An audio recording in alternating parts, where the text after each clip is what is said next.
people wanting to celebrate on that day. Like, doesn't matter. Everybody has collective amnesia about the rest of the year on Valentine's Day. Everyone remembers. I'm joking. Like, what are your thoughts on it as a woman? Because some people say it's Valentine's it should be every day. Is that the same thing with like Mother's Day, whatever? People say you should celebrate every day, this and that. But for you, like, let's say like now, if you was in a relationship here, but obviously you had your boyfriend, he wasn't, your boyfriend had that mentality of saying, like, babe, like, fuck Valentine's Day, man. It just, the government just want to make more money. Like we do it all the time anyway, you get me? Well, like, would that bother you? Or you'd be like, oh, cool. Yeah, no, I'd be like, yeah, that sounds about the kind of stuff guys say to try and not have to do anything on Valentine's Day. This is a very commercialised venture. Yeah. I accept that that's what I'm going to get. And also part of me being in my soft girl type of era now is to accept avoidance. A certain amount of avoidance, maturity is accepting that guys will withdraw. Yeah. Because actually I think they feel a lot of pressure. And like one of the natural reactions for guys is to just withdraw. And I'm getting better at accepting those things. Yeah. But generally speaking, I think when you're not in a marriage, because that's when you're quite secure, most secure. And like, yeah, there's other ways you can punish him for not doing Valentine's Day. But like in a situationship or like a nanoship or even just like a new relationship, like it's really hard to punish a guy. You can't punish a guy. Fuck around and try to punish him and he'll fuck off and get another gal. Exactly. It's too early. I am married. Yeah. Right, okay, so like, yeah, I mean, white guys don't think like that, but yeah. They can't. Are you also like the type of woman who, like, if you're on Valentine's Day, if your guy don't buy you nothing on Valentine's Day, you won't give him no pussy for like a week or something? No, I don't think I could do that. Okay. That's never. Makes sense. No, I can't. You do have certain women like that. Like, you know what? Cool. You didn't really pattern me during Valentine's Day. I'm gonna starve you of sex for a few days or for a week or whatever. Like, she seems more grown, I'm sure. There's girls that will do that, for example, and then they just find their sister wife. Yeah, I mean. Okay, thanks for that insight. That's what I said. You're more older, do you get what I mean? Yeah. I always say this day and age, because not in a bad way. I always say before I got married, for example, obviously. I'm Muslim, so I've always known about having 4 women, for example, or it's like we're allowed to, let's say, for example, yeah. Obviously, it's not this day and age, for example. I'm not saying all men should do. It's not for all men as well. There's reasons for it, for example, and a structure for it. But if you can have one, they're all headache. So you might as well just get one, stick to one. But what I would say, for example, is once upon a time, I really thought, oh, I'm going to get a woman, marry this woman, everything's going to be fine. And you go through girlfriend and boyfriend stage and you're like, oh, I don't like this person. Like, the more you get to know someone, for example, the more you... Because I always say it's the bad stuff that happens, for example, to determine whether you are going to stay together or not. Yeah. The good stuff, we're all having sex, going to go eat food, flying out on holiday, those sound so nice because we're going to enjoy that bit. You see the bad stuff, for example, that's what determines if you really love someone. That's how I see it. Right, yeah, I think you're right. I think, like, this is the problem. This is why guys are into situationships, because if they're not going to get married and they don't have the option of marrying 4 people, then they're going to be like everything's going to be highly pressured for them. So they keep those relationships at arm's length. So it's only the good times. Like I don't know, I've been dating like so many people, but they're all keeping you at arm's length because I think they misbehave. Like if they get close, then they relax too much and it brings out the worst in them. So they're just like, let me be the nice me. No, this is me putting. I agree with you, but even down to that to me, the way I look at what you just said, for example, is my thing is I feel like women have made us have to overly be like we can't be ourselves, if that makes sense, because of what society has done. Do you get what I mean? Yeah. And not in a bad way. I don't know about all other men. I'm not on all that. Do you get what I mean? I'm being myself, and it's either you like me or you don't. Do you get what I mean? I'm very simple.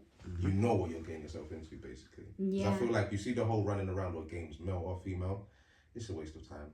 Like as soon as a woman as soon as I see what a woman's on, for example, it's not what I want, for example, I don't care how much I like you. Let me go find someone that actually fits that criteria of what I actually need for me as a person to grow. And whatever they need, for example, I should be able to fulfill that as well. That's the only relationship I want. Anything, because I don't have time to waste with women like that, if I'll go be real. Like the sort of human being and person I am, I've got to a point where I'm I like women. Do you get what I mean? I'm too nice. Do you get what I mean? I like being nice. I like being the husband. I like being the etc. But to the wrong person, it's a movie. Do you get what I mean? Is it? It It's a just documentary. yeah, you can tell. I think you're right, but it's quite. Yeah, I just feel like maybe it's the thing. I haven't dated like for years. For 10 years, I wasn't dating, and then it changed. Like it was all about situationships, and those people don't want to settle down. They don't have the same attitude that you do. And It's taken me a while to get here, by the way. yeah, I think that's an age thing as well. Like I said, I've had to get it you're wrong all a lot of married. times. I've had to get it wrong. Like imagine, even for me, like I'm 34, but this is the longest in my whole life, by the way. This is the longest I've been single for 2 years. Like I said before, I was like one relationship to another one, but now, like I said as well, I know what I'm looking for. I know what I don't want. That's why, even if it takes me like as long as possible to find that person, I would do it. But even sometimes rushing into relationships. Remember, sometimes certain people rush into shit, or even sometimes people chat shit. They tell you they want this, and obviously once they're in too deep or shit get real, the real side come out, and you're like, this motherfucker was full of shit. This is not what you really wanted. And it's like, relationship, I don't know, man. I don't really know, man. I think I've started understanding it, but it's taken me removing the ego as well. So for me, it's this. It's the person that can love you how you need to be loved, on both sides though. So a woman needs to love a man, not what she thinks, because I know society's gassed you lot up, not you, but society's gassed a lot of women up into thinking that only they're the prize. We're both the prize. Let's not do all of this, oh, I'm the prize. We're both the prize. A happy wife is a happy life. We agree as men, for some of us anyway. But a happy man is God's plan. I like that one. I like that. I like this. So do I. And I agree with you. I think what I've realised is my ex is probably now one of the most healthiest, mature relationships I have. Like in terms of with another male person. Yeah. Because it's a platonic relationship, but we still have to care about each other. 100%. And just respect that it's his first time on earth. He's a human being as well. You see what you just said, yeah? I want the world to mentally understand that.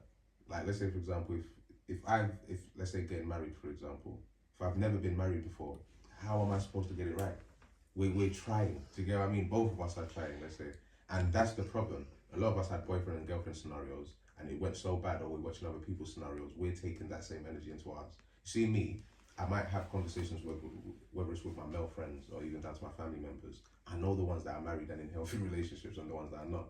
So it's very hard for me to get information from someone that's not in a healthy relationship, and then I'm taking that same energy into my relationship. Of course it's going to go wrong. Yeah, you know what I mean? I think you're right. I didn't see many healthy relationships around me either, to be honest. And that all the marriages, the marriages of the older generation, they weren't very healthy either. But like I have to say, like I used to make my ex when we were married do things like get up onto the gutter and clear the gutter, please. Yeah, the guy was like 26. He hadn't done that before, and I never thought. I was just like, he's a man.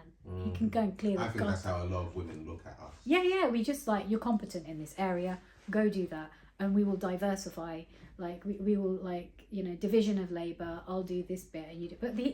But I he used to do the cleaning and cooking too, but now I've started getting up on the gutter and now like, you realise, and I'm like, God, this is so scary. Like getting up on a telescopic ladder, and like assuming just because he's 6'2" that he's gonna have the courage to do that isn't like an assumption one should make. Even I would even say to you, this is just me of my experiences and of observation.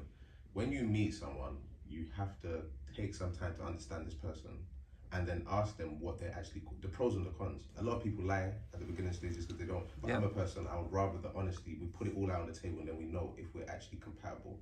Because you see, that's what I said earlier. You're in love and the good stuff, for example. The honeymoon is the best. The honeymoon period is everything so is sweet.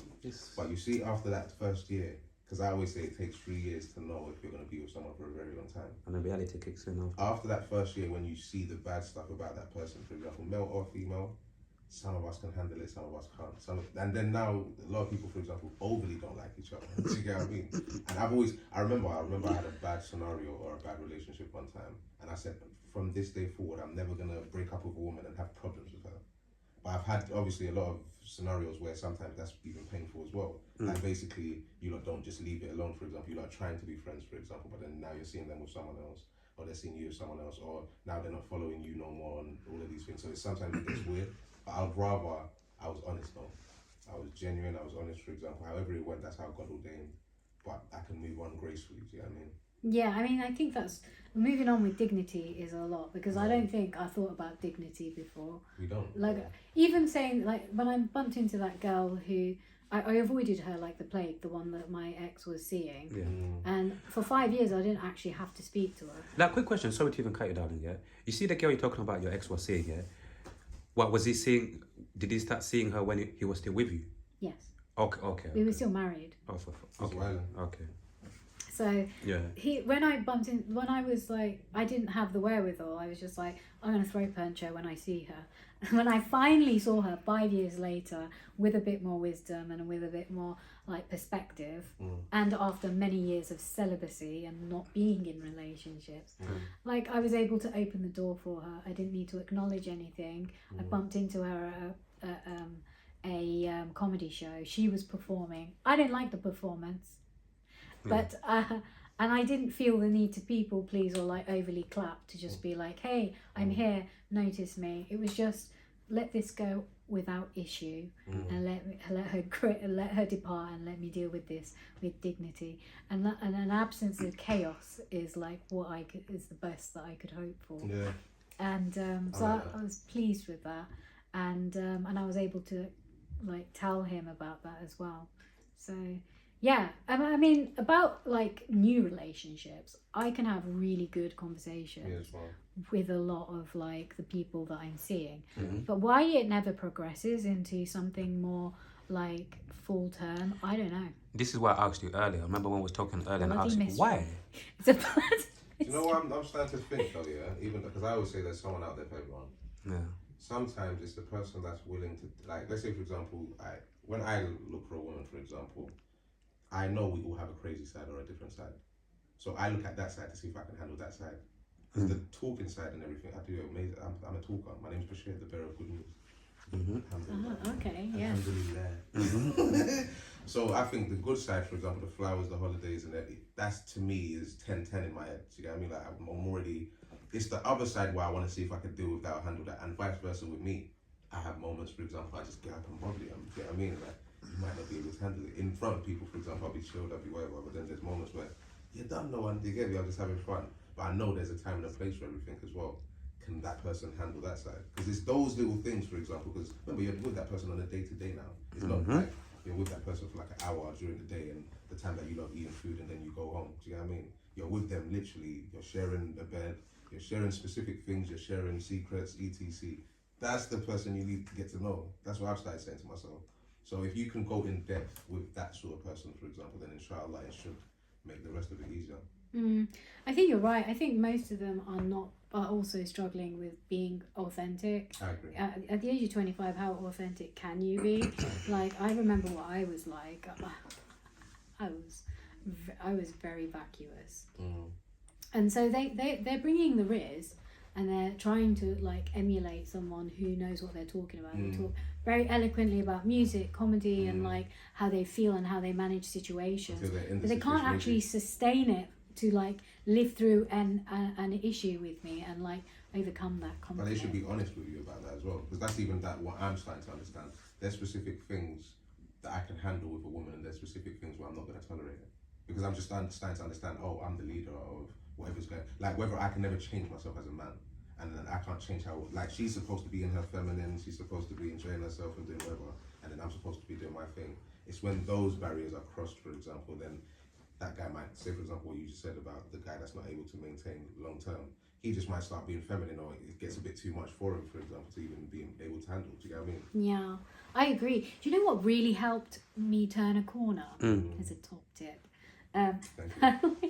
I started using ChatGPT. Yeah, my friend told me about that. So what I did was... The AI thing, right? The AI program, it's like Google but much more advanced in terms of, and faster, so you can like speak into it, not have to type things in, and you can do it for about 4 minutes, and then like it will give you a really fast response and an analysis. So I basically WhatsApp, you know, all the WhatsApps between like a mismatch date, like we'd had a conflict, and I was like, okay, I want to keep my side of the street clean. Let's see who was the problem here. So I basically like took all of the screenshots and then ran them through ChatGPT, said give me an analysis, don't like butter me up, tell me if I'm the one. Straight to the point, and it was like, nope, he's toxic, he's actually been name calling you, and he's not responding to any of these direct questions that you're sending. And now what do you want to do about it? Because if your priority is to hold your dignity, you will need to exit this relationship and stick to it, and these are the ways you're going to have to do that. So I just told him what I learned and said, are you prepared to do something about it?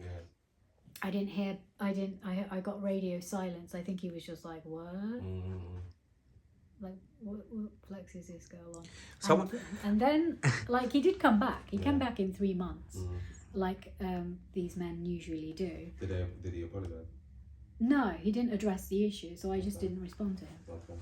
But, like, it's great to have that feedback, because when I do the same thing with my co-parent, he's interested, and he's actually, like, cares enough to go, oh, okay, well, I could do this better. Yeah, you're right. I wanna before I ask my last question, I wanna go back. You see that when you date different men, like when you like, don't you get to a point where you actually speak to them, because obviously you can speak, you're a good speaker, but for example, if you know, like you was dating someone and obviously you'll have gone out for food like maybe once or twice, whatever. When you start, you know, like maybe catching feelings for the person, or maybe seeing like a potential, like, you know, like boyfriend in the person or whatever, don't you ever just don't you ever speak to them and be blunt and just tell them like, yo, like, can we start something, whatever? Because obviously, like you said, you dated quite a lot of guys, but it never got to that stage. Like, don't you ask them that question? Like, don't you tell them how you feel? Don't you get what I'm trying to say? Like, don't you? Yeah. Well, it's a tricky balance, isn't it? Because what can you say when you've only had, like, 6 dates? Yeah. How much can you say to that person without coming on too strong? You can't. I don't think it's right to ask that question. Like, I want a committed relationship. Are you interested? Like, they made themselves available. That's as much as I can expect. For the time being. After that, when it's like when the communication drops down and it trickles into nothing and it's just breadcrumbing, instead of looking for a response from them, I think that their actions should speak volumes. That's what I was even going to add. Okay, actions. For me, to even answer what you just basically said, I think it's not her role to do that, if that makes sense. He needs to be serious. Okay. You see, one thing I've said to myself as a man now, for example, is don't take too long, because the same way, the fact that if I get an indication that this girl feels me or whatever, don't leave it too long before. It depends on, obviously, everyone's circumstance and scenario is different. You potentially don't even know that person as well.